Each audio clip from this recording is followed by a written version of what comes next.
Bonjour, c'est Sandrine et bienvenue sur ma chaîne indépendante au féminin.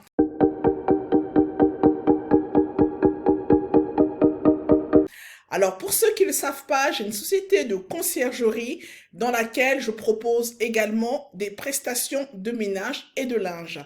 Alors aujourd'hui, j'aimerais vous parler de la suite de mon dossier du recours en contentieux que j'ai intenté contre un de mes colocataires qui m'a laissé une ardoise de près de plus de 4 000 euros, 4 400 euros, et je demande des dommages et intérêts de 500 euros. Donc, vous verrez dans les vidéos précédentes ce que je disais, pour ceux qui veulent le voir. Donc là, je vous donne la suite de la procédure.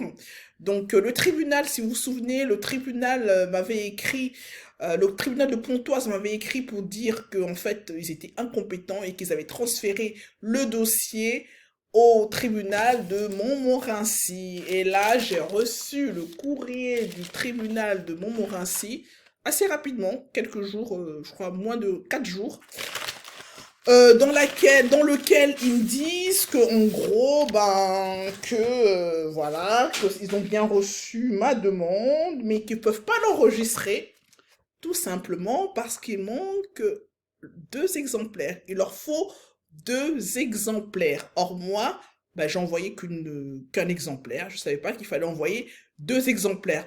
Donc, voilà. Donc, à réception, ils pourront enregistrer.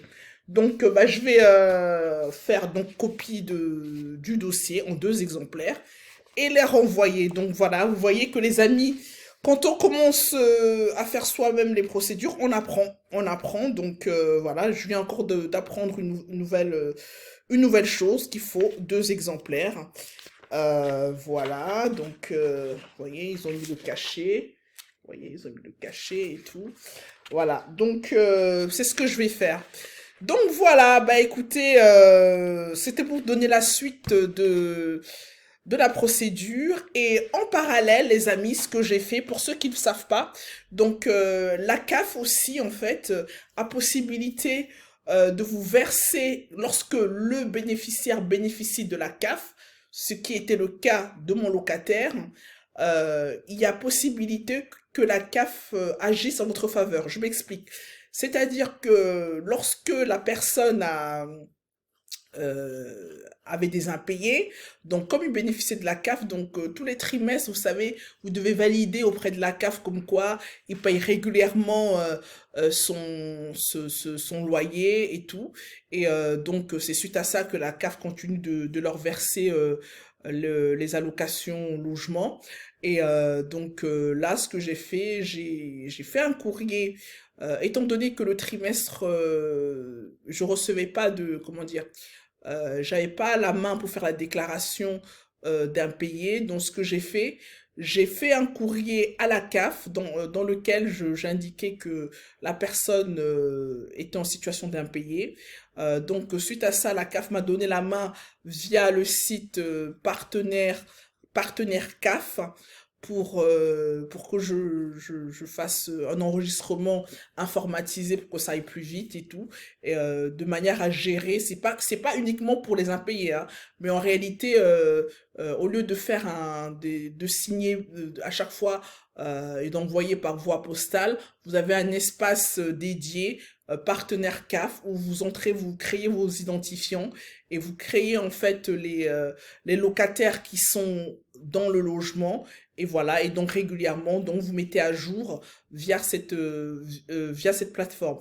Donc j'ai donc pu créer mes identifiants et donc j'ai via cette plateforme informé la CAF à nouveau de manière informatique comme quoi je ne percevais plus de loyer depuis plusieurs mois. Donc ils m'ont demandé en fait de donner l'historique du non-paiement. Donc c'est ce que j'ai fait.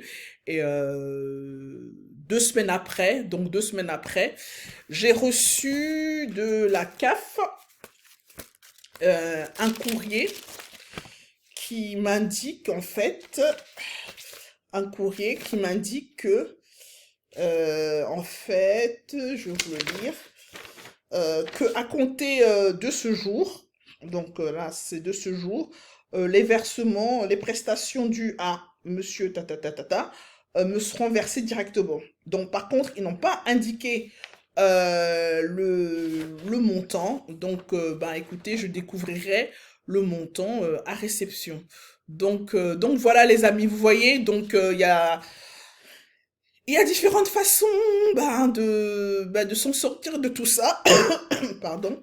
Et donc voilà, donc j'attaque en même temps au tribunal et en même temps, tout ce qui est CAF, j'avertis aussi la CAF parce que il n'y a pas de raison, parce que quand c'est les locataires, ils peuvent aussi avertir la CAF comme quoi le logement est insalubre. Il n'y a pas de raison que nous, en tant que propriétaires, on puisse pas non plus en faire de même lorsque les locataires sont indélicats ou que nous laissent des ardoises comme ça.